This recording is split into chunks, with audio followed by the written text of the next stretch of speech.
Welcome once again, my fellow manipulators of digital fate. I'm Richie, this is Capricorn, and today we're back at it with another spoiler video for TARKIR DRAGONSTORM. But some of you might realize that I was gone for almost a week, and now I have to play catch up. And the reason for that is I was actually covering an event called The First Shattering, which was celebrating the launch of a brand new card game called Wonders of the First. That took place in Columbia, South Carolina, and that game is looking absolutely insane.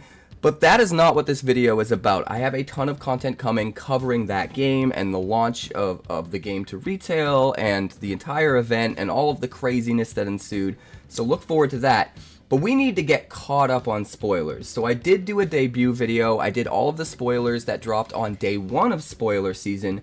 But this video is going to be everything else that came in the first week of spoilers after I left for my trip. So we're going to cover that here. Then I'm going to do another video very quickly after this one that's going to cover all of the weekend spoilers that we got over the weekend. And then we should be pretty much caught up and be able to get back to the daily spoiler videos like I normally do. So I want to shout out to Finn for holding the fort down while I was gone. Some of you might have noticed that he made some spoiler shorts that he was putting up on the channel every single day. Finn is my editor and mod, and he was gracious enough to step in and keep the train moving forward and keep some of that content flying. So if you hear his voice on some of the spoilers, that's because he was doing me a favor, stepping in. So be sure to comment below and let him know that you appreciate him, because I don't know what we would have done if we didn't have Finn filling in for some of that stuff. But with all that out of the way, let's just jump right into the cards because we have a lot to go over. First of all, we saw a cycle of uncommon tri-lands. Now, unlike the triomes, these can't be cycled, and they don't count as the basic land type like the triomes did, but they're uncommon. So you're going to be able to use these in Limited. They're going to kind of be your backbone a lot of times in Limited, I think, as far as getting the colors you need in order to successfully play a 3-color deck consistently.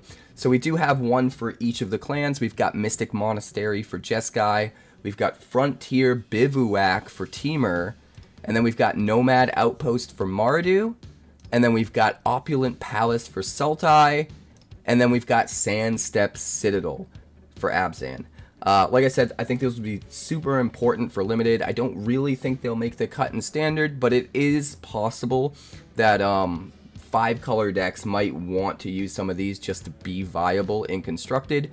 It's always an outside possibility, but we're going to move on. Next up, we've got Serac, Elusive Hunter. This is a 4/3 legendary human warrior for 1 green and 2. He can't be countered. He has Trample, and whenever a creature you control or a creature spell you control becomes the target of a spell or ability an opponent controls, you get to draw a card. So what's cool about this is the way it's worded. You even get to draw a card if they counter your spells.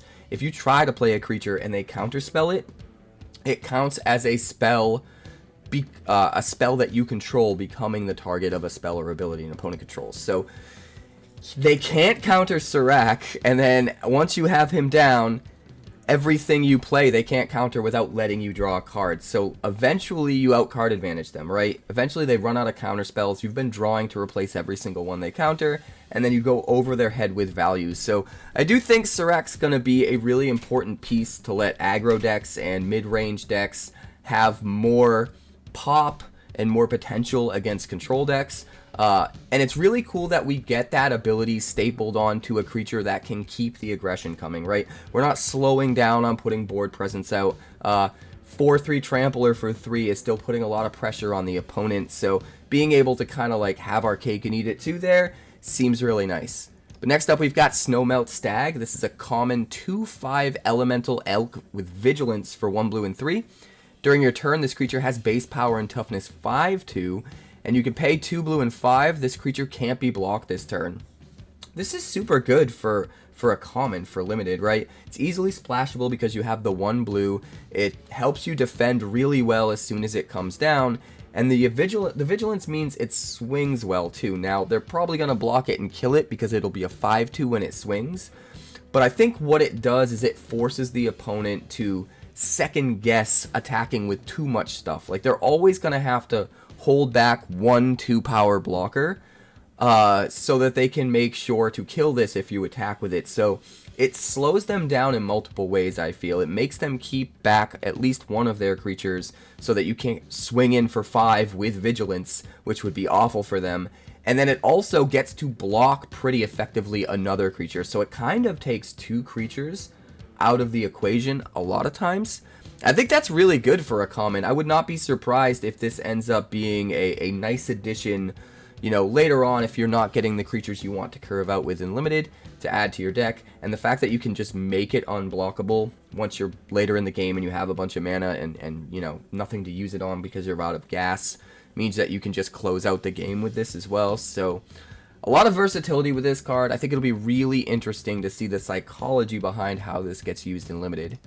But next up we have Unrooted Ancestor, a 3/2 Spirit Cleric with Flash for 1 black and 2. You can pay 1, sack another creature.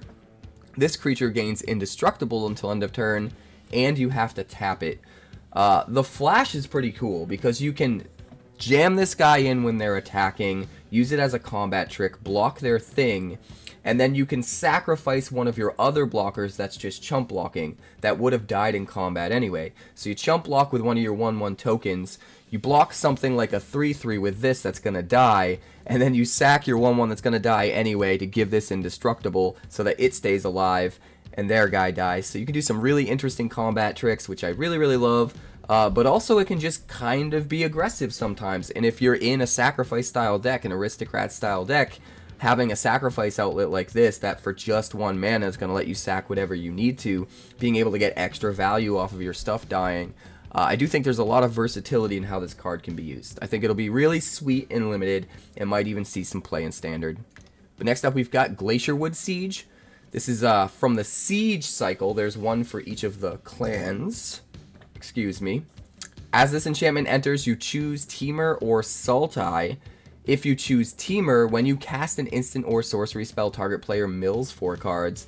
And Sultai, you may play lands from your graveyard.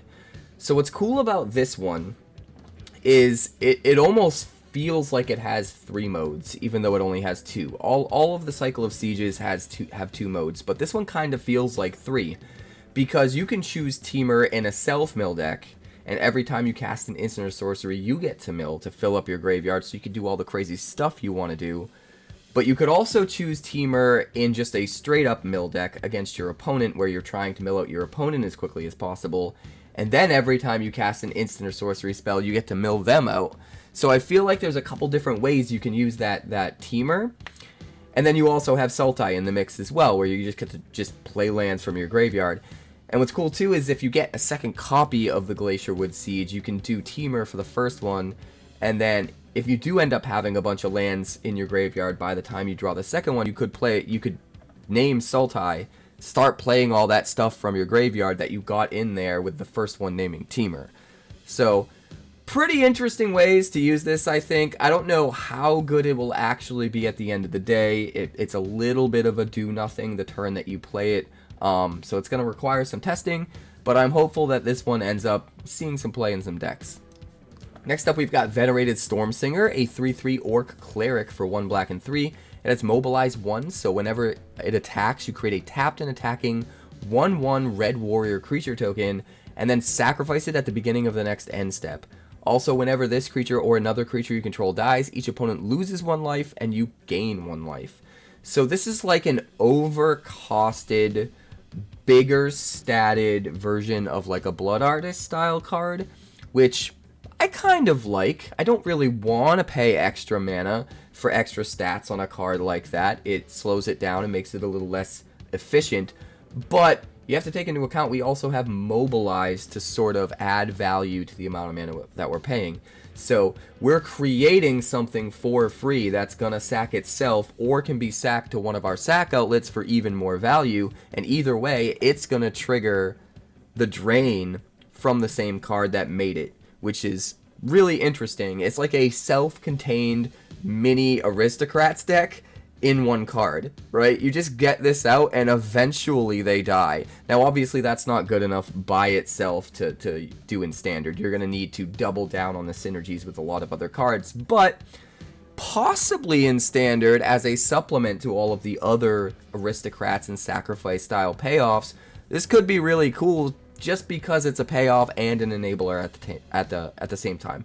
And I just think that's a really interesting concept. I'm excited to try it out and see if it might be viable in Standard. I'm tilting toward probably no, but I think there's a better chance for this than most uncommons, and I'll be interested in trying it out for sure. It's gonna be awesome in Limited. It's literally just an automatic clock in Limited, and I love that. I can't wait to play with it.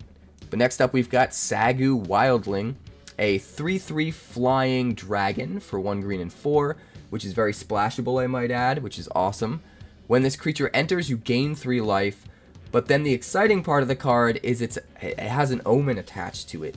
So for 1 green mana, you can Roost Seek, search your library for a basic land card, reveal it, put it into your hand, and then shuffle. And the way in which omens are different than adventures, which I pointed out in other videos earlier, but I will recap here, is that when you play an omen, instead of the thing getting exiled and being able to be played later, the card just goes right back into your deck. So you don't get the automatic card advantage of 2 for 1ing and getting to play the Sagu Wildling right after the Roost Seek.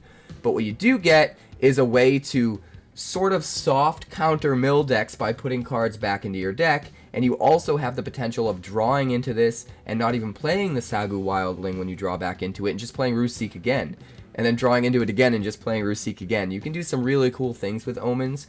I think it's going to be really interesting to explore all of the different nuances of how you can use omens in different ways, different than adventures and different than other spells that have been similar in the past, specifically because they're cards going back into your deck. I'm excited to explore that.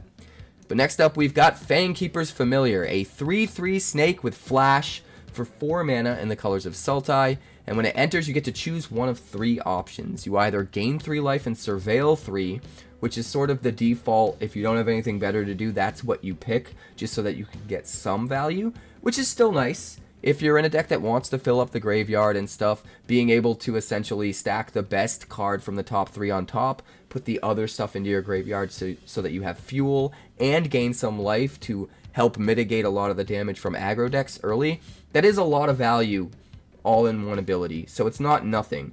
But it is probably the plan C. Plan A and B is either destroy target enchantment or counter target creature spell. And the fact that this thing has all of that versatility in a 3/3 body that also has flash makes this card kind of bananas. I think it's probably a little bit better than it appears on the surface, because each of these modes by themselves, for the 4 mana it costs for the familiar, doesn't seem like it's insane, right? It's good for sure, but not insane. But I do think people are going to underestimate the versatility of getting the option of those 3 and whatever's best in the moment, and I do think that pushes the power level of this up just a little bit. Next up, we've got Spectral Denial. This is 1 blue and X for an instant. It costs 1 less to cast for each creature you control with power 4 or greater, and you counter target spell unless its controller pays X. So what's interesting about this is you can also view it as it's just a 1 blue mana spell, pretend there is no X cost, and you basically counter a spell unless they pay a mana for each creature you control with power 4 or greater, right? But then it scales from that. It's even better than that, because you can start dumping mana into this to make them pay even more, so that if they do have a ton of land out and mana's not a problem for them, you could probably get ahead of it. If you have the same amount of mana as them, but you've also got a bunch of creatures with 4 power, you can scale this to a point where they absolutely can't keep up with it no matter what. Even if you're against a ramp deck that has more lands than you, it still has the potential for X to be even more than the mana that they have, because it's counting all of your creatures with power 4. And I kind of like that about it. And then no matter what, even if you don't have creatures with power 4, you can basically just use this as like a syncopate or whatever. You can just pay 1 blue and X and make them pay X or counter the spell. So I feel like there's a lot of different ways to use this that make it super valuable. I think it's going to be useful in a lot of situations that similar cards haven't been in the past, just because they didn't scale quite to the extent that this one does. So I'm excited to see if this sees play in Standard. But next up, we've got Disruptive Stormbrood. This is a 3/3 dragon with flying for 1 green and 4. When it enters, you destroy up to 1 target artifact or enchantment. Honestly, kind of nuts for an uncommon already, even without looking at the omen. Getting a splashable 5 mana 3/3 flyer that kills the thing when it enters is super nice, and it gives you a way of getting artifact and enchantment destruction into your main deck without it feeling like a wasted slot. But it gets even better because it also has an omen attached called Petty Revenge, which for 1 black and 1 lets you destroy target creature with power 3 or less. That's kind of awesome. I feel like this is the one card we've seen so far that has an omen attached where it's going to be a harder decision the first time you play it. Like if you have this on turn 4 and you might have the 5th land the next turn to actually play the creature side, but the creature removal part might be useful to you and you're contemplating using it, that actually seems like it would be a difficult decision because, I mean, killing their thing's always going to be good, but waiting just a little bit longer to get a flying threat and also killing a thing is also really good. So I can see some really, really difficult decision making for this one, but either way you slice it, if the decision is difficult, it's because both modes are good, right? So I kind of love this. Normally, in Standard, a 5 mana 3/3 flyer with this ability just wouldn't be good enough by itself. It wouldn't make the cut, right? But I love that you can have it included in your deck incidentally because the Petty Revenge side is good enough, right? It's almost no opportunity cost to just put Petty Revenge in the place of one of your other removal spells that hits something early, and not quite get free value, but get free selection, you know, get free opportunity selection on just playing the dragon instead and in just the right circumstances. And that makes me wonder if maybe it will see play in Standard. It's definitely mostly made for Limited, and in Limited this thing's going to be an absolute nightmare. You definitely want to grab it super high and play it because it's just that good in Limited. But I'm really curious to see where something like this will land in Constructed, because I do think it has a chance even though the creature side is kind of understated. Next up, we've got Dragonback Assault. This is an enchantment for 6 mana in the colors of Temur. When it enters, it deals 3 damage to each creature and each planeswalker. So before we get to the other ability, just having a permanent that pseudo wipes the board seems kind of awesome. You could find ways to like flicker this or pixie it back to your hand and replay it to do it again. There are a lot of synergies that you can just dig deep into as far as a permanent that has that ability, which I kind of love. But then on top of it, you have this landfall ability. Whenever a land you control enters, you create a 4/4 red dragon creature token with flying, which I also love. So there's a lot of interesting stuff going on here. I do want to point out that if you were to draw a second copy of this and play it, all of your dragons will survive the second one entering play because it's 3 damage and they're all 4/4s. And I think that was developed that way on purpose, so that you can get maximum value out of these cards. But just the thought of having multiple of these on the battlefield, sweeping all the little guys away each time, and then you landfall, get 2 4/4 flyers every time, seems gross. And I feel like there's probably got to be some way to not necessarily break this card, but definitely bend it and use it in ridiculous ways. Maybe we dump it in the graveyard and we bring it back early for 4 mana or something like that. I'm not really sure yet, but if you have ideas about how you'd want to use this, definitely let me know in the comments, because I feel like the potential on this one is bananas. Next up, we've got Whirlwing Stormbrew. This is a 4/3 dragon with flash and flying for 1 blue and 4. And it also has the ability you may cast sorcery spells and dragon spells as though they had flash. This is already bonkers in Limited. That card is so good in Limited. A flash flying combat trick 4/3 for 5 mana splashable. And then bunch of stuff in your deck potentially gets flash as well. Like, that's super good at the uncommon slot. But you also have an omen attached, Dynamic Soar. For 1 green and 2, you put 3 +1/+1 counters on target creature you control, which isn't amazing. The creature side is way, way better, and I think a lot of times you're going to be tempted to hold off and play the creature so that you don't have to worry about drawing back into this card after you play Dynamic Soar. But there's still value in the Dynamic Soar, right? If you're playing Limited and you literally do not have another 3-drop, and this is the only thing you can do, then you absolutely play it, right? You make sure you get some value on turn 3 and you're not just passing and doing nothing. Your 2-drop is turning into an absolute monster, right? that they have to contend with, and then you just hope to draw back into this a little bit later on. But I do think if you have something else you can play on 3, and you know you're going to get to 5 to play the creature is way more valuable, and you probably end up holding it. It'll be interesting to see how people, you know, the nuance of how people actually end up using this in Limited, but I'm super excited. Next up, we've got Dragonbrood's Relic. This is 1 green and 1 for an artifact. You can tap it and tap an untapped creature you control to add 1 mana of any color. So we have a 2 mana mana rock with a stipulation of having to tap a creature, which honestly isn't awful. I really have no clue if this would see play in Standard, but I think the potential's at least there, because 2 mana for a mana rock, especially one that can make a mana of any color, is not nothing. But then it also has this ability where you pay a Wooburg, you pay 1 of each mana, each color mana, and 3 colorless, which is a lot. That's 8 total mana. And then you sacrifice this artifact, you create a 4/4 red dragon, is it dragon? Is it red? A 4/4 dragon creature token named Reliquary Dragon that's all colors. It has flying, lifelink, and when this token enters, it deals 3 damage to any target, activate only as a sorcery. We're seeing a lot of mana ramp. Specifically, a lot of mana ramp that happens to work super well with dragons. We already saw Mox Jasper. We've seen a few other things, which I can't recall off the top of my head. But now we have Dragonbrood's Relic, you know, and if we're able to just play a 1 mana creature on 1 and play this on 2, we could immediately use this with the 1 mana creature to make another mana and play something else that's 1 mana. And I feel like if you just start to stack up ways to generate mana for your big dragons, it makes it that much easier to see a realistic world where dragons could actually be Standard viable, instead of worrying about having 2-drop dragons, which has always been one of the issues that dragon decks have.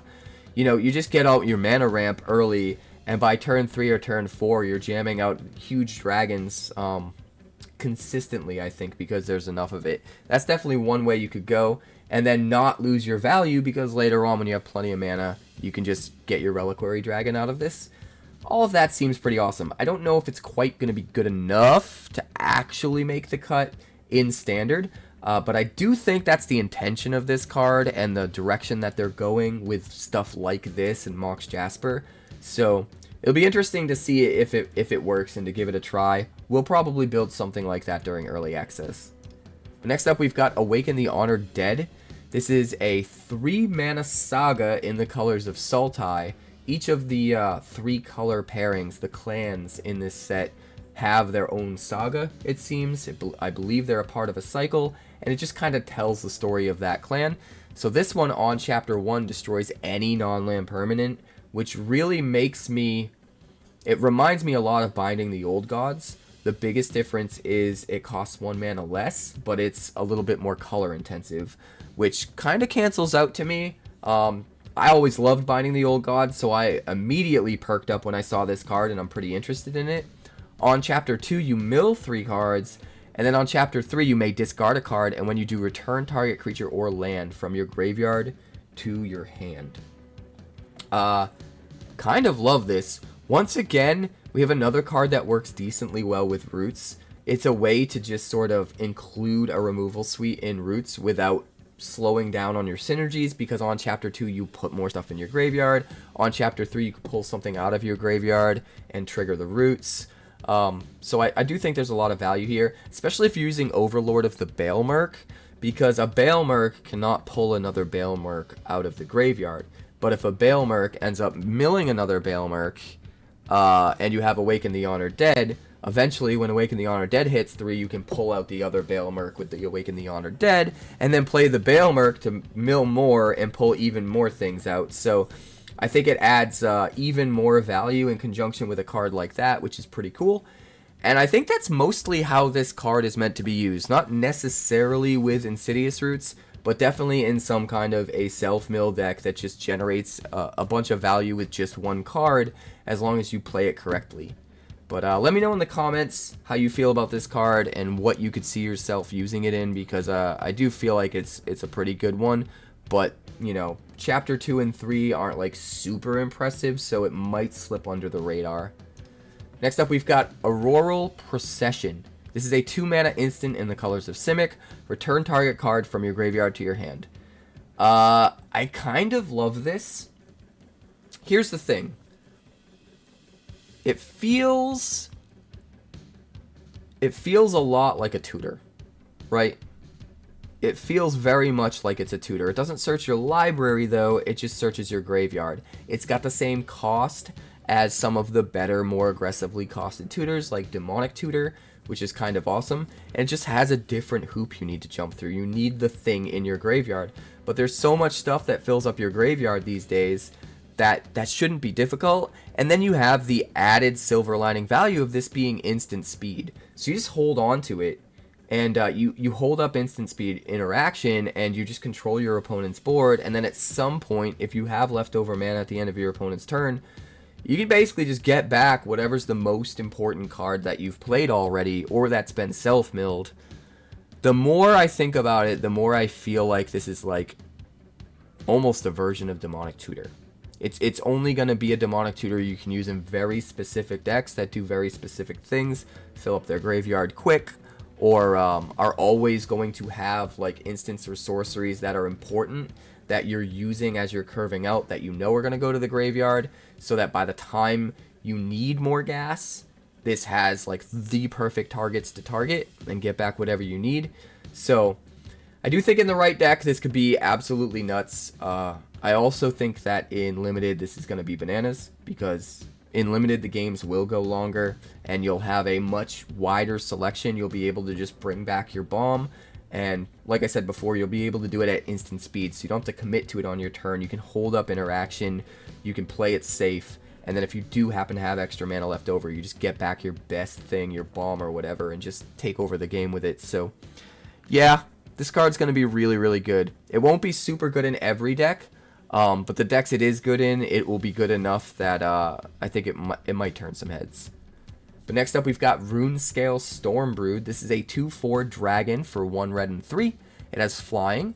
Whenever you cast a non-creature spell or a dragon spell, this creature gets +2/+0 until end of turn. So it's kind of got super prowess, right? It's got prowess plus dragon spell, which means it doesn't have the same problems as a lot of prowess creatures have. Like normally, you have a very difficult time balancing your non-creature spells and your creature spells that have prowess.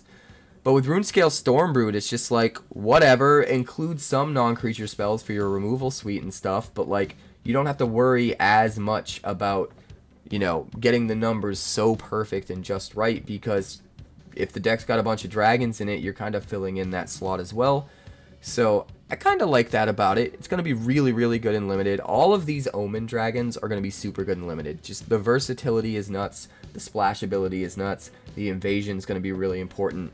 So this card will be super good there. But it's also got Chilling Screech attached, which is an instant Omen for 1 blue and 1, and you counter target spell with mana value 2 or less. I love this. What this card does, and the way you kind of need to look at a lot of these Omen creatures, is it gives you a way to have early counter spells without those cards being a waste when you top deck them later on. So like while you're curving out, when mana is scarce and this thing's gonna almost feel like a hard counter to anything that your opponent plays, it's just really good as the Chilling Screech, right? But if you top deck this way later in the game when your opponent has tons of mana, well, now your Chilling Screech is almost useless. But it's not, because you have Runescale Stormbrood to play. So I think this card is very, very strong for any deck that wants to play early counterspell potential that will just get phased out of being valuable later in the game. Now you just have free value. It honestly doesn't even matter if you're playing a dragon deck. It's just free extra value that, you know, in any other case, if you had drawn into your early counterspell that requires them to pay a little bit of mana or whatever, you know, it would just be a dead card. It would be useless. But this will always be good, because worst case scenario, if you draw it at a point later in the game where it's not useful and you can't use it for the counter spell, it's always going to be valuable as something. It's always going to do something to impact the board, and I kind of love that. In Limited, just like all of the Omen Dragons, this thing is bananas, so grab it quick. Next up, we've got 𝐒𝐏𝐻𝐒 Dragonclaw. This is a 4/4 legendary human warrior for 4 mana in the colors of Temur. She has Vigilance, she has Trample, she has Ward 1. At the beginning of combat on your turn, if you've cast both a creature and a non-creature, you draw a card and put 2+1/+1 counters on her. That seems kind of nuts, right? If you use a non-creature spell to give her haste, you draw a card to replace the spell that you cast, and you immediately swing in with a 6/6 Vigilance Trample, and if they're tapped out, or if they have just enough mana for their removal, they can't play it because of the Ward 1 either. So even if they kill it on your turn, or on their turn rather, with sorcery speed removal after they untap, like, you still drew a card, you still hit for a ton of damage, you still got the value you want off this, which is pretty interesting. Obviously, it just gets better the more ways you can use it and the more turns you can keep it alive. This is a creature that seems like they're aggressively trying to pursue making mid-range as relevant as possible again. This really just messes up aggro's day really badly. So I'm excited. I'm excited to try and do more mid-range, especially mid-range with like green as a base color. We haven't seen green Stompy decks in quite a while, and I've been flirting with the idea even before this set. And I think some kind of green-centric Stompy deck, mid-range deck, could make a comeback, whether it's mono green or it's Temur with this card. So I'm excited that stuff like this is coming. But next up, we've got Tempest Hawk. This is 1 white and 2 for a 2/2 flying bird. Whenever it deals combat damage to a player, you may search your library for a card named Tempest Hawk, reveal it, put it to your hand, then shuffle. And a deck can have any number of cards named Tempest Hawk. This seems really good.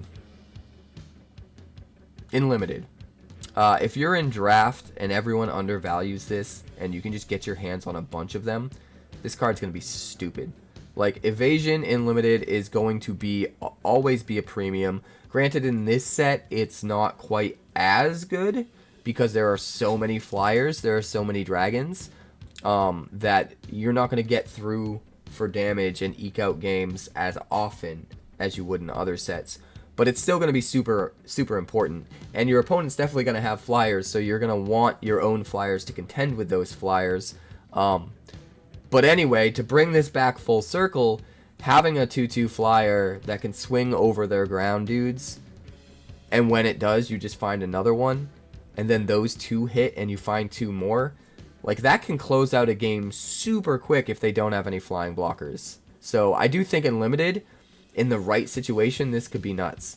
Even if you just have 3 of these. I think 3 is the magic number. If you have 3, this is going to be awesome. Because there's a chance that by the time the first one deals combat damage, you've already drawn a second one. So I don't think 2 is quite enough. But if you can get to 3 and ensure that if you deal combat damage with 1, you're always going to have at least 1 to find, and then also have the potential to scale that to 2, then it's absolutely worth running, I think. And even at 2, it might be. It really depends on the deck and how valuable your other cards are in the deck. But yeah, this is interesting. Will this see play in Standard? I don't think so. It's definitely not as good as the bunny we got in Bloomburrow.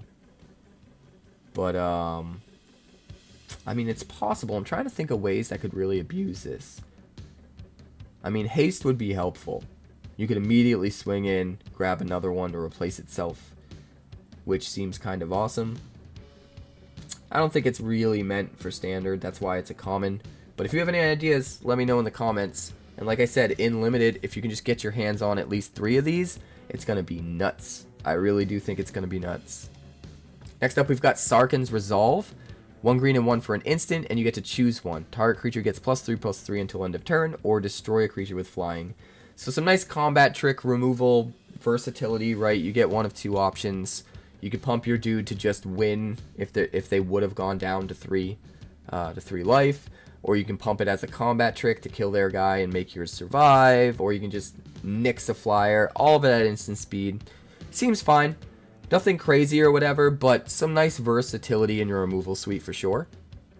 Next up, we've got Magmatic Hellkite, as well as a sip of coffee because I am parched.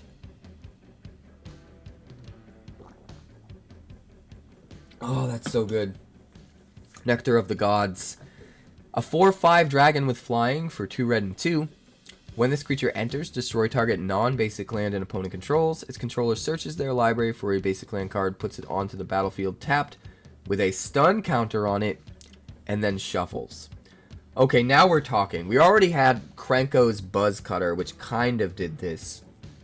But we're seeing an upgraded version. The stun counter makes all the difference in the world. Could you imagine jamming this and then just starting to make clones of it? Right, starting to play anything that can copy the Hellkite, whether it's a Mockingbird or the Room from Duskmourn that can make copies, or the Flash dude that copies from Aether Drift that we just got recently. I also believe there might be a clone in this set too, but if you could just like clone the Hellkite a bunch of times, that seems crazy. Granted, there's hoops to jump through there, right? The Hellkite has to stay alive. You have to have enough clones and enough time to play all those clones to get off to the races. But the longer you do it, the more you do it, the more of a hole they dig themselves into that they can't get out of. So the less of a chance they have of having the land, the mana to actually play the removal to get rid of the Hellkite. And once you get that first copy, even if they kill one, you have another one that you made the copy that you could just copy with future copies. So it gets really out of hand. Your opponent's going to have to deal with the first Hellkite right away. It's also worth noting that the Hellkite seems pretty decent with the Rakdos Gearhulk, because Rakdos Gearhulk already wants to use a bunch of clones because it comes into play, clones the Gearhulk, clones the Gearhulk, clones the Gearhulk. So having another way that deck can pivot, where you know, the Rakdos Gearhulk can bring back a Magmatic Hellkite if you want, because it costs 4. And then you could copy the Magmatic Hellkite with your clones, or you could just do the normal clone trick. A lot of interesting potential with this card. I'm kind of worried that it might be too abusable if a deck like that ends up being too good. I feel like it's slow enough and too reliant on your thing not getting removed to be like super, super good. But if I end up being wrong and it ends up being nuts, it could be super abusable in Standard and be one of those cards that you just cringe when you see it. I don't know. We're going to have to try it out. We'll see where it goes. But if you have ideas about this, definitely let me know in the comments. Next up, we've got Evolving Wilds. It's a 3-color it's a 3-color set. It's using clans based around 3 colors. All of your limited decks are going to need to be 3 colors for the most part. So it just makes sense. This works in limited. Finds you know, whatever land you need that you're missing, whatever color you're missing.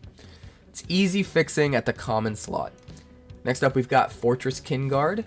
This is a 1/2 dog soldier for 1 white and 1. And when this creature enters, it endures 1.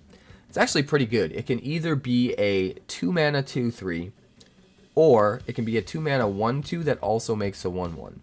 So you can use it in interesting ways. Especially in limited, like if you're in the deck that's just trying to be aggressive, it can be a 2/3. But if you're in like a sacrifice deck or an aristocrat style deck or whatever, getting 2 bodies for 2 mana seems really good, especially in the common slot.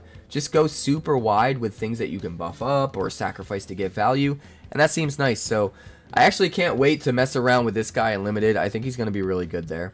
He might even see play in Constructed, specifically in like Convoke and Aristocrats style decks. I think that could be really cool. But next up, we've got Winter Night Stories. This is a sorcery for 1 blue and 2. You draw 3 cards and then discard 2 cards unless you discard a creature card, which isn't super good. But then you take into account the fact that it has Harmonize for 1 blue and 4.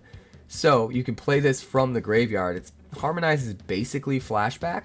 The only difference is it's just a strictly better version of Flashback, because you have the opportunity of tapping a creature when you flash this back from the graveyard, and if you do, you reduce the cost, that harmonized cost, by however much colorless mana as the power of the creature that you tapped.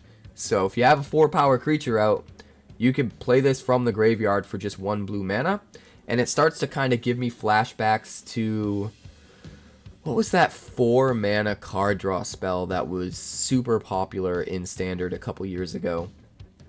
4 mana, you look at the top like whatever, and put 2 cards into your hand, and then you can flash it back for like 7 mana.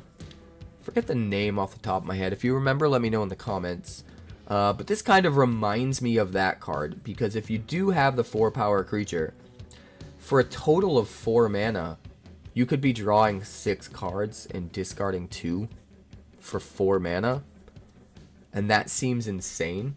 It also lets you put stuff that you want in the graveyard, and there's so many more ways in current Standard than there was in old Standard of getting value off of your graveyard, whether it's Delirium or Harmonize or Threshold stuff. There's just so much value in the graveyard these days that even the stuff that you're putting in the graveyard that you're discarding could be getting you more value. So this card has the potential to give you an insane amount of value.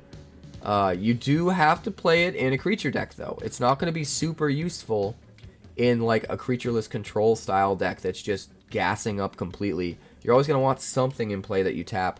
But I mean, I don't know, maybe those domain decks that play Atraxa, they fill up their hand with Atraxa, and then they tap Atraxa to fill up their hand even more with this. I don't know. But there's a lot of potential for this one for sure. Next up, we've got Underfoot Underdogs, a 1/2 Goblin Warrior for 1 red and 2. When it enters, you create another 1/1 red Goblin creature token. You can pay 1, tap it. Target creature you control with power 2 or less can't be blocked this turn. This is pretty decent for common. I don't think it's quite good enough to see play in the constructed Goblin deck. A card like this could have the potential, but I think at 3 mana, it's just a little bit cost prohibitive. If this was a 2 mana card, it would be a slam dunk in Standard, and it would see play in the Standard Goblin decks. But I think as a 3 mana card, there just isn't room for it there. But in Limited, it's going to be really fun. Like I said before, this is another card that's really good for like Aristocrats and Sacrifice style decks, but it's also good for the kind of decks that are just looking to go wide and buff up their team. And you got that little bit of extra value in there of unblockability. So if you're playing this aggro deck that gets the opponent low, but then they stabilize, you could get through for a little bit of damage in a couple turns in a row and then close out the game that way. So I like it. Next up, we've got Dalkoven Pack Beasts. This is a 0/4 Ox with Vigilance for 1 white and 2. And it also has Mobilize 3. So when it attacks, you create 3 tapped and attacking 1/1 Red Warrior creature tokens. Sacrifice them at the beginning of the next end step. I absolutely love this card. I kind of wish it was 2 instead of 3, but it would be way too good at 2. Well, maybe if it was Mobilize 2 instead of Mobilize 3. No, it'd still be way too good. It'd still be way too good.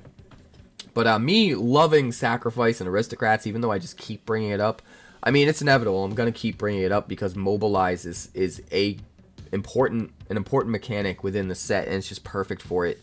But yeah, being able to just make 3 tokens every turn that you can sack to your sack outlets, that you can get value off their deaths, just seems kind of bonkers.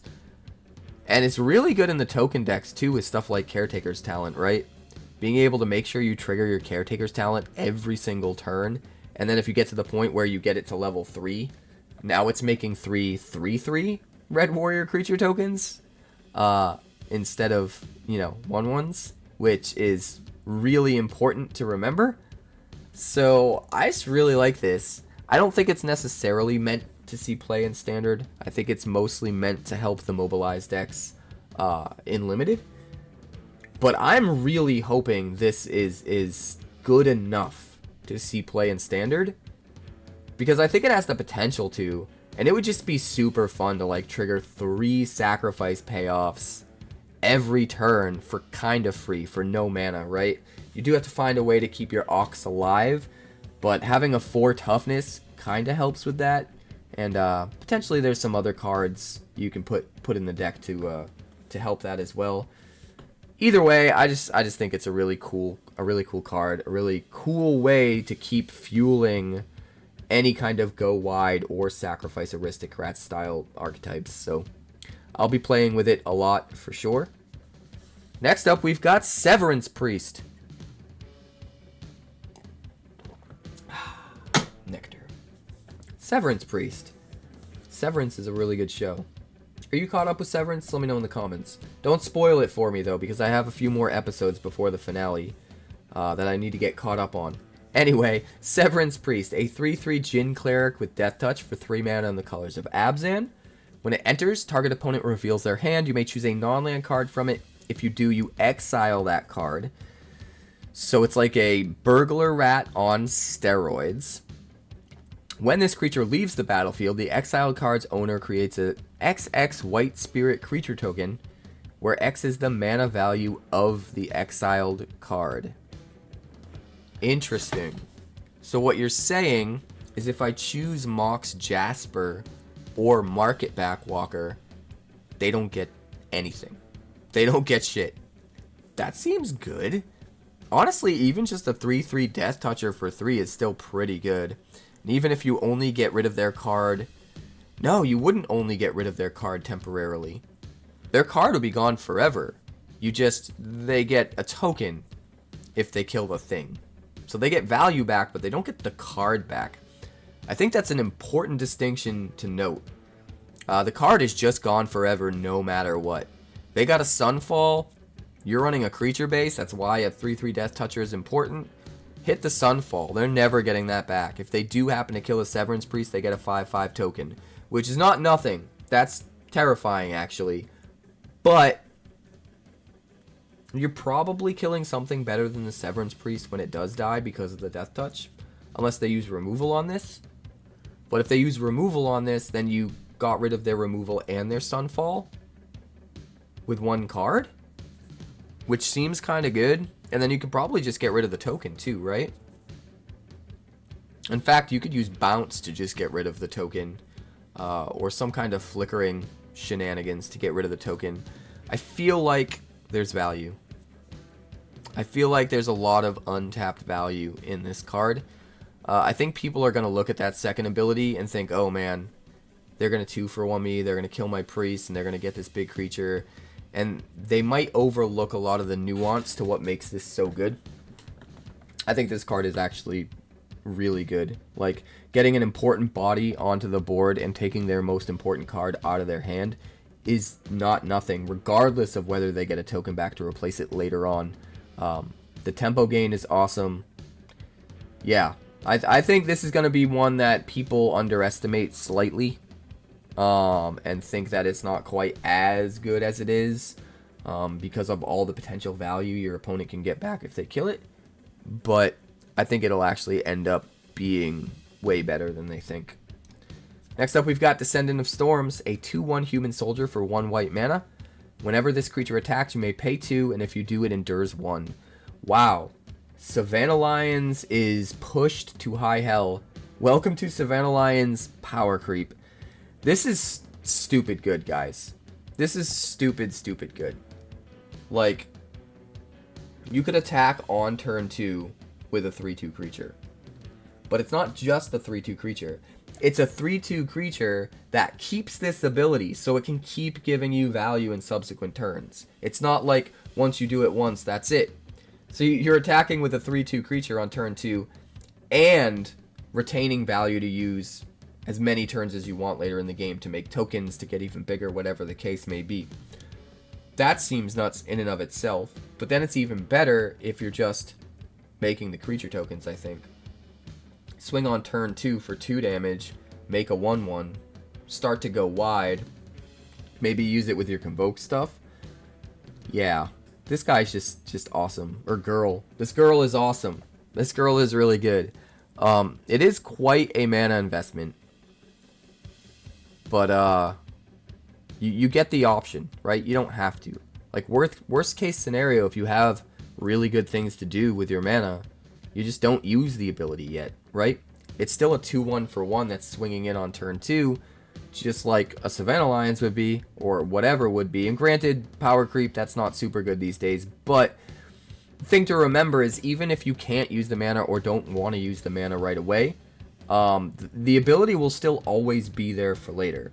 So even if it's just a Savannah Lions that later on in the game you end up using as a mana sink to get this value out of, even that's just a strict upgrade to Savannah Lions, right? So, I don't know. This card's awesome. Play with it. Next up, we've got Desperate Measures. 1 black for an instant. Target creature gets +1/-1 until end of turn. When it dies under your control this turn, you draw 2 cards. This is really interesting. If you're desperate, you just kill their 1 toughness guy. Like, you just kill their 1 toughness die, call it a day, and that's it. But that's all you get out of it, which is not super good. But if you use it as a combat trick, right? If you use it as like your 2/2 blocked their 3/3, and then you cast it on your own creature to turn it into a 3/1, so it trades with their 3/3. Not only do you trade your lesser creature for their better creature, but then you also draw 2 cards. And it's important to note the exact wording. It's when it dies under your control this turn. It doesn't have to be your turn as the controller. You know what I mean? So, yeah, if your dude dies, you draw 2 cards. It might even be good to just use in response to removal. Oh, you're killing my guy? Well, I'll 1 mana target it with Desperate Measures, and now your removal lets me draw 2 cards to replace it. Like, even that seems kind of good. So I sort of like the versatility and how this card can be used. I think this one's going to be really good in Limited. I think it's going to be way better than people will give it credit for at first, and it will become a very important staple in decks running black. I just think there's a lot of different ways you can use it that make it super interesting. I like it. But next up, we've got New Wave Forward. This is an instant for 5 mana in the colors of Jeskai. The next time a source of your choice would deal damage to you this turn, you prevent that damage. And when damage is prevented this way, New Wave Forward deals that much damage to that source's controller, and you draw that many cards. Oh, wow. So if they attack you with an Atraxa, you spend 5, play this, you take no damage. Because you take no damage, they gain no life. And then you deal 7 damage to them instead of them gaining 7 life. And then you draw 7 cards. This is like...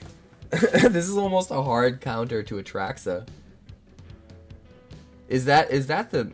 I mean, this is just going to be good against any big threat, right? But Atraxa being at the top end of a lot of those domain control decks definitely seems like one of the better targets for something like this. And if Atraxa is costing them 7, you're spending less mana on this than what they spent on that. So you're even getting somewhat of a tempo advantage.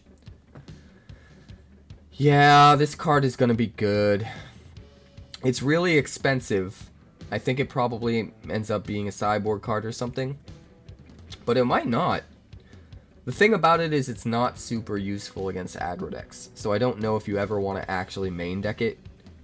Although I guess if they hit you with a big slick shot that got pumped up, that could matter.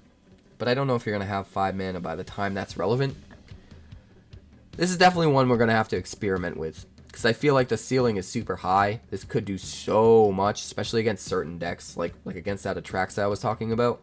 But it's really hard to get a grasp on the floor, and it could end up being kind of a trap. I think at the very least, this is in strong contention for a really good sideboard card against certain decks. So, I'm excited to see what happens with this one. Next up, we've got Embermouth Sentinel. This is a 2/1 Chimera artifact creature for 2 colorless mana. When it enters, you may search your library for a basic land card, reveal it, then shuffle, put it on top. But if you control a dragon, you put it onto the battlefield tapped instead. That's insane.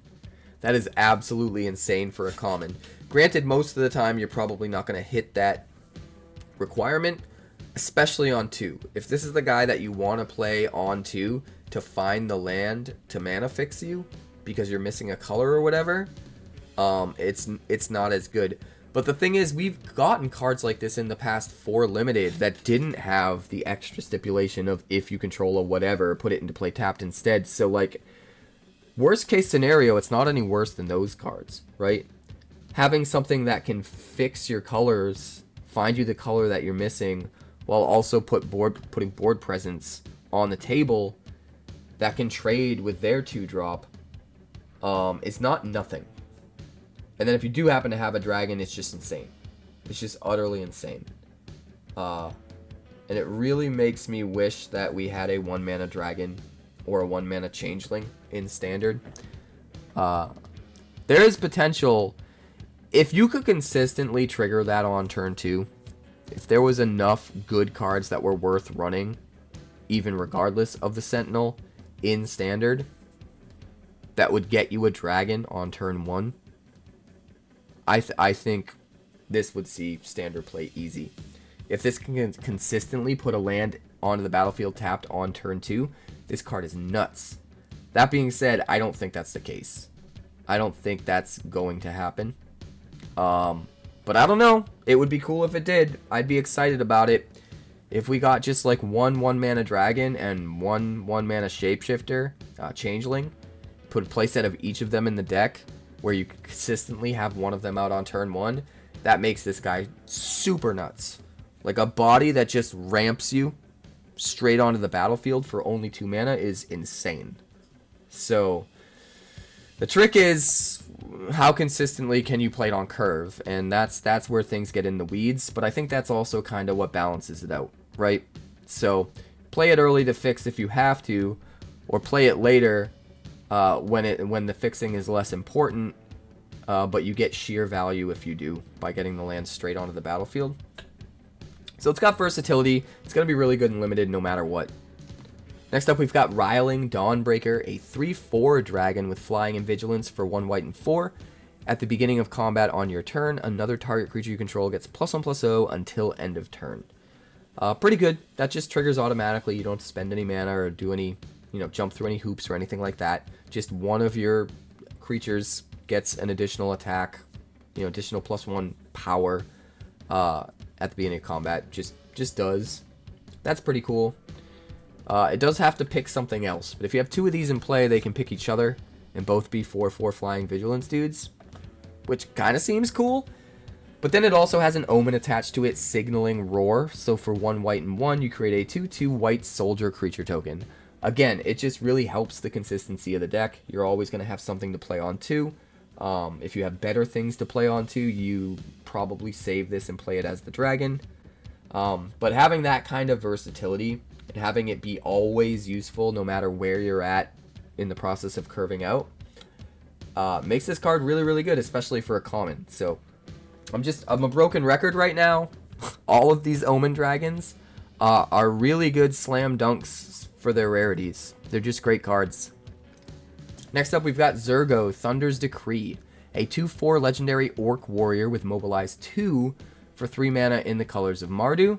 And during your end step, warrior tokens you control have this token can't be sacrificed. So this is meant to be a mobilize lord, right?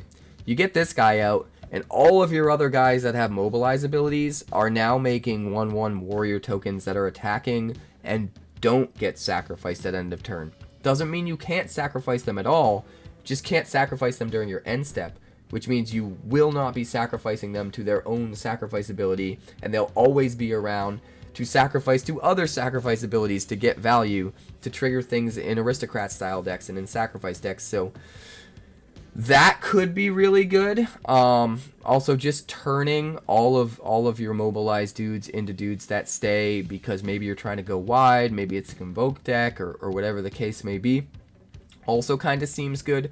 Although that way of playing it is a little risky, because if you don't have the Zurgo, all of your 1/1s that you make with your other mobilized guys will have to be sacrificed. And so if you're not getting value off the sacrifice and you're trying to build around getting value off a board that stays and maybe like pumping up those creatures or whatever, it's really, really hard if you just don't have Zurgo out. Like, everything that the deck's trying to do gets kind of nerfed. So I do think the best way to use him is still in probably some kind of aristocrats or sacrifice style shell, where getting to keep everything around just gives you that much more value, and gives you more selection in when and how you sacrifice them, instead of being forced to sacrifice them at very specific points during the end step. So I do think there's a place for a card like this. I think it could be really good. But you're definitely going to have to experiment with everything that's available to us once the full set is spoiled to figure out if it's good enough. It's important to make sure that your deck isn't overly reliant on that static ability of not able to sack tokens, because there will be plenty of games where you don't get your Zergo. Next up, we've got Shock Brigade, a 1/3 Goblin Soldier with Menace for 1 red and 1. It also has Mobilize 1. So it swings in a situation where your opponent has 1 blocker and can't be blocked, which is good because you're mobilizing 1, right? And then they just block the Mobilize token. But if you're in an aristocrat style deck, it doesn't matter if your guy dies. In fact, it's going to die no matter what. And even if they block it and kill it before combat, you could get sacrifice value off of it, which is nice.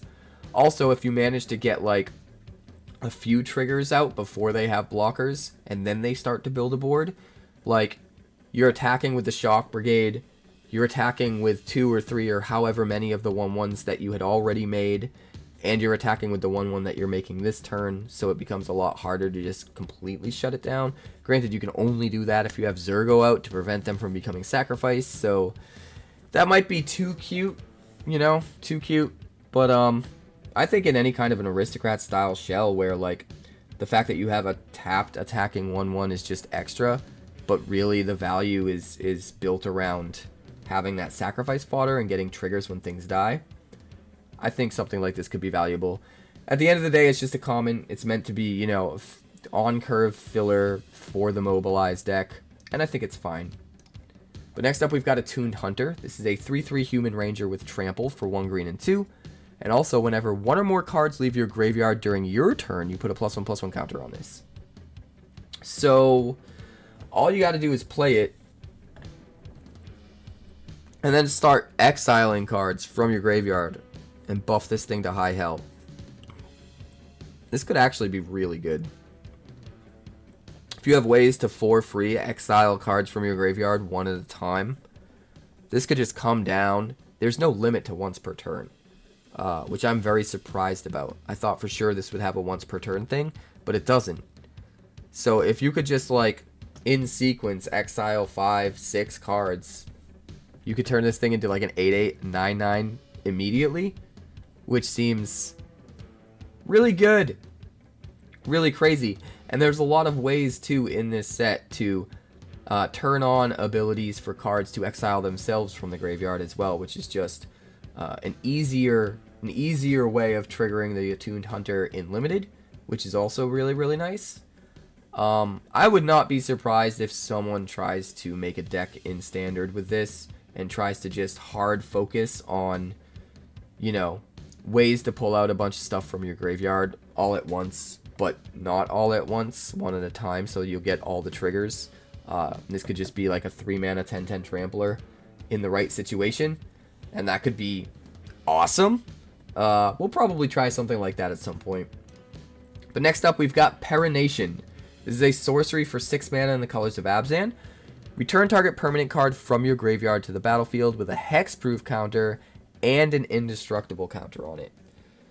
Now, what I love about this is if you grab a non-creature, it's almost impossible to kill it, right?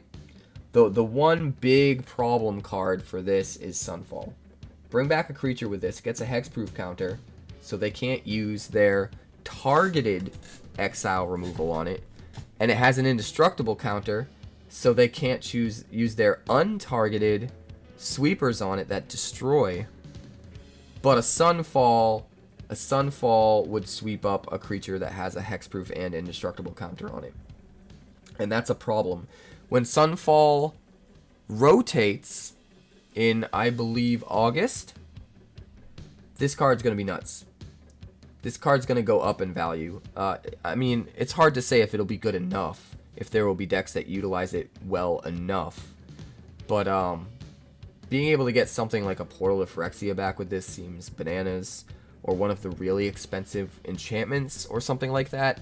You could also potentially return like a really expensive battle, and people have mostly forgotten about the battles, but battles are really awesome cards. Maybe we bring back battles with this. I don't know. I feel like there's some cool ways to use this. It's just not going to be as realistic until Sunfall's gone, unless we're hyper focusing on things that aren't creatures, like Portal to Phyrexia and stuff like that. Which could also be nuts. If you have a whole Portal to Phyrexia with a hexproof and indestructible counter on it, like, it's really hard to come back from that. Granted, 6 mana is a lot.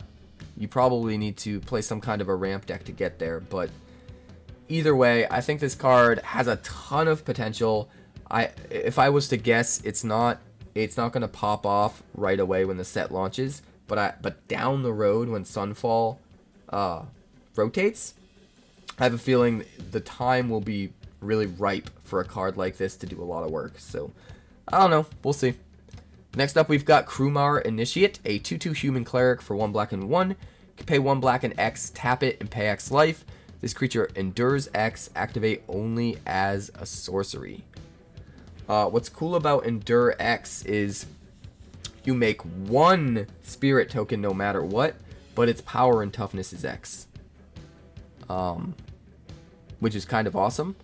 This reminds me of a Phyrexian... What's the name of that card?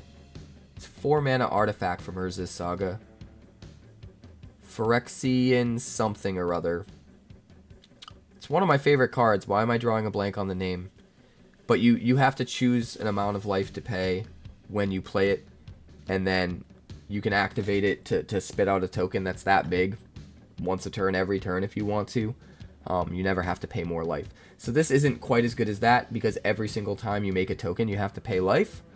But it's also an uncommon, right? It's stapled to a body that can do work on its own without using the ability. And it's reusable. It's reusable in a way that scales. So sometimes, you know, if you're trying to just stay alive, you could just pay 1 life to make a 1/1 because you can chump block their 7/7. And it's worth it that way. Sometimes you could just make this guy super big, right? And then swing in and do the thing. So I think it's pretty cool. It's going to be really awesome in Limited. It just gives you a lot of value in Limited. So it'll be sweet there.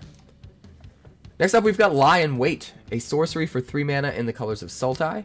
You return target creature card from your graveyard to your hand, and Lie in Wait deals damage equal to that card's power to target creature. I kind of love this. Realistically, I kind of love this. The biggest problem I've had in the past with cards like this that return something from the graveyard to your hand is that it just doesn't affect the board state at all when you use it, and so it slows you down significantly, and it can be really hard to catch up. But being able to get back your bomb from your graveyard and also kill their best guy, yeah, that's awesome. So this card is kind of a way to be able to main deck a card that gets stuff back from your graveyard to your hand, and make it not be a feel bad in situations where you're behind and trying to catch up. You can't take a turn off. So yeah, I love everything about this card. I can't wait to play it in Limited for sure, and it might see play Constructed. But next up, we've got a cycle of mono-colored lands. The first one is Dolkavan Encampment, which is a rare land. It only taps for 1 mana of 1 color, which in this case is white. The land also enters tapped unless you control one of the basic land types that are associated with it within a particular tribe, or clan rather. So the Dolkavan Encampment here, it enters tapped unless you control a swamp or a mountain. But if you do control a swamp or a mountain, it comes in as an untapped white source. And then no matter what, it just has the extra value always available of pay 1 white and 2, tap it. Whenever you attack this turn, create 2 1/1 red warrior creature tokens that are tapped and attacking. Sacrifice them at the beginning of the next end step. So it could just get you sheer value in the late game if you're building around this appropriately. it's the opportunity cost is almost zero. You probably want to use Surveil lands because they count as the basic land type, and turn this on. But you could also use this in a 2-color deck where you do have plenty of basics, and maybe you're using like Fabled Passage to fetch it to make sure this can come into play tapped, or untapped rather. So there are different ways you can make this valuable in your constructed decks, but getting access to just like that free ability just seems too awesome to ignore. As long as you can find a consistent way to make sure it enters untapped. If you're trading off it entering tapped in order to get the late game value from the extra activated ability, it becomes less cool. But I think almost all of the decks that are going to utilize this cycle of lands are going to find ways to make it more consistent, to make sure that they have the specific land type they need, so that the opportunity cost of a card like this is almost nothing. It's like just strictly better than playing a Plains, and a lot of times if it can come in untapped, because you have access to that ability, which you don't get with a Plains. So the white one's pretty cool. We've also got the blue one, which is Mistrise Village. This one enters tapped unless you control a mountain or a forest, and you can pay 1 blue, tap it. The next spell you cast this turn can't be countered, which actually seems like it's going to be super relevant if control starts to really take off. Just having an incidental way in your deck to stop that seems pretty good. It's also worth noting that since it's an ability that's on a land, they can't stop you from getting the ability. They can't counterspell the thing that's going to go on to stop their counterspells because it's a land. It's not a spell. So having it stapled onto a land in particular makes this ability that much more powerful, and you should note that for sure. Next up, we've got the black one, which is Great Arashan City. This land enters tapped unless you control a forest or a plains, and you can pay 1 black and 1, tap it, exile a creature card from your graveyard to create a 1/1 white spirit creature token. So this is like, what, Kaldor Outpost 2.0? This seems nuts to me. Granted, you have to exile a creature card every single time you use it, but it's just strictly better than a man land, I think. Being able to make more and more creatures every single turn is just awesome. It reminds me a lot of Mirrex, but the problem with Mirrex is the tokens you make with Mirrex can't block. And the most valuable way to use tokens like this is as chump blockers to stall out the game to find the gas that you need or whatever. So having that versatility back, having a land that can just pump out a 1/1 every single turn, but you can use it to tap or block, seems pretty good. Granted, we have Fountain Port as well, but when it comes strictly just to making the token, I think this is better than Fountain Port. It doesn't come into play tapped. You don't have to spend any life, all that good stuff. And like I said before, the opportunity cost is so low. It's going to give you black mana instead of colorless. It's not going to slow down, your color generation. And if you do build around it just right, it can come into play untapped and be, almost zero opportunity cost. So this card's going to be really good. I think, honestly, I feel like it's going to show up in most black decks. I think even if it's just an incidental one of, unless decks absolutely need to build a mana base that doesn't allow for the basic land types that it's looking for. But if you can build around those stipulations, I think this is kind of an auto include. Next up, we've got Quarry Mountain Monastery, which is the red one. Enters tapped unless you control a plains or an island. You pay 1 blue and 3 and tap it. Exile the top card of your library. Till the end of your next turn, you may play that card. So automatic card advantage tacked onto your land in red. Pretty interesting. I like that. It is a bit expensive, but it makes up for being expensive by letting you have until the end of your next turn to play it. So you can hold up interaction if you don't need to use it. Use this ability on your opponent's turn, and then untap and use all of your mana to play whatever you got. And you just get sheer card advantage, which I kind of love. So pretty good. And then the last one is Kishla Village, which is the green one. Enters tapped unless you control an island or a swamp. You can pay 1 green and 3, tap to Surveil 2. This one's the least interesting, but I think it's also the one that will be the easiest to splash in. Just getting access to a mana sink later on in the game where you can dump stuff in your graveyard.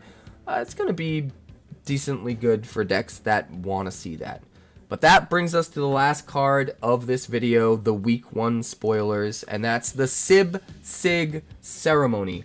I left this for last on purpose because so far at least this is my favorite card that has been spoiled from the set, and I am incredibly excited about it. So this is 3 black mana for a legendary enchantment, so you can only have 1 in play, and there is a good reason for that, because creature spells you cast cost 2 less to cast, and whenever a creature you control enters, if you cast it, destroy that creature and then create a 2/2 black zombie druid creature token. There are so many ways to use this, it's insane. First of all, let's use it with Unstoppable Slasher. You now get to play an Unstoppable Slasher for just 1 black mana. It immediately dies, gives you a 2/2, but the Slasher comes back tapped with 2 stun counters on it. So for 1 black mana, you get a tapped stun Slasher and a 2/2. And that seems crazy. But then you can take the idea behind that and extend it to any of the enduring creatures. Imagine playing like Enduring Courage. Play the Enduring Courage, it becomes sacked, but it comes back as the non-creature version of itself immediately, which gives +2/+0 and haste to every creature, including the tokens that you're making. So the 2/2 that you get from sacking the Enduring Courage is going to get +2/+0 and haste and be able to swing in as a 4/2 immediately, and you only spent 2 red mana to play the Enduring Courage. You can imply the same kind of logic to the other enduring creatures. In particular, the white one is super good. Play that for just 2 white mana. It dies, brings itself back, makes a zombie. The zombie token triggers the white enduring creature and draws you a card. Just so much synergy packed in. Being able to have all of those enduring creatures come back and generate a zombie and get the cost reduction is bananas. You can also play it with indestructible creatures because it's not sacrifice. It's not that you have to sacrifice that creature when it enters. It's destroy that creature. So if you play like the new Hazoret or any creature that's just got indestructible built in, like they destroy your creature, which doesn't do anything, it still stays, and you still get a 2/2, and you still got the cost reduction. So that is also insane. And then you can push it another step further, and you can do any of the overlords. Because at the time that you cast the overlords, they count as a creature, and they will get the cost reduction off this. So for example, Baelmerk, you could play the impending cost. Instead of paying 1 black and 1, you'd only have to pay 1 black because you'd get the cost reduction. Some of the other ones get even more, like the white overlord is normally 2 white and 2. You could pay just 2 white because you get the 2 cost reduction. So when you cast it, it's a creature, it gets the cost reduction, but then when it enters play, it enters as a non-creature version with the impending counters. So it doesn't ever actually become sacrificed, or rather get destroyed by this. Granted, you won't get the 2/2 zombie that way because it doesn't see a creature entering, so it doesn't give you a zombie. But still, the fact that you can just reduce the cost of all of your impending creatures with no drawback is pretty awesome. And then I'm also thinking of looking up the best creatures that have ways built in to get other creatures back from the graveyard, because if something comes back from the graveyard, it will not be destroyed. It's only when you cast a creature when it enters. So any creature that enters without being cast will stay. It'll stick around. So if you played like let me think. Let's say the 4 mana black guy. I forget his name right now, but when he dies, you can get a 3-drop back from your graveyard. While he's in play, when you draw your second card, you drain or something like that. You play that. It's gonna cost you 2 mana instead of 4. It's gonna immediately be destroyed by this, make a zombie, and also bring back a 3-drop. So a 3-drop that you played earlier that died because of the 𝑠IB/𝑠IG ceremony and gave you a zombie and is now sitting in your graveyard can now come back when you play this other thing for 2 mana and get another zombie, and now your 3-drop is back in play. So I feel like any ways to, on ETB or on death, just grab something from the graveyard and put it directly into play is going to be super good with this, because you get all of the value. You get the cost reduction, you still get the zombie, and then you get the death trigger or the ETB trigger, and you get the thing back as well. And it's a way to get actual creatures into play after this is in play without worrying about, you know, everything dying to that ability. So I think there's a lot of interesting ways you can use this. It's the card that I'm the most interested in brewing around. I think there's just a ton of ridiculous potential, and I'm worried that this might be the most broken card in the set, at least so far. It might be the most degenerate when people figure out all the different crazy stuff you can do with it. But I'm still gonna try as hard as I can to just like bust this thing wide open on early access for sure. So hopefully I'll see you guys there for the early access streams. But that's going to do it for this spoiler video. I do have another one coming that's going to cover all of the weekend spoilers so that we can get caught up and get back to doing up-to-date spoiler videos every single day. So look forward to that. Also, catch me live Monday through Friday over on Twitch. That's twitch.tv/QuarantineCapricorn. Because if I'm alive and I'm breathing, I'm there and I'm streaming. Smash the like button. Subscribe if you're new. Do all the things because I would appreciate the support. It helps out a lot. Also, if you're interested in Wonders of the First, I got a ton of content coming for that, and I promise you that game is bananas. It's so much better than I even thought. You'll see. You'll see. You'll see.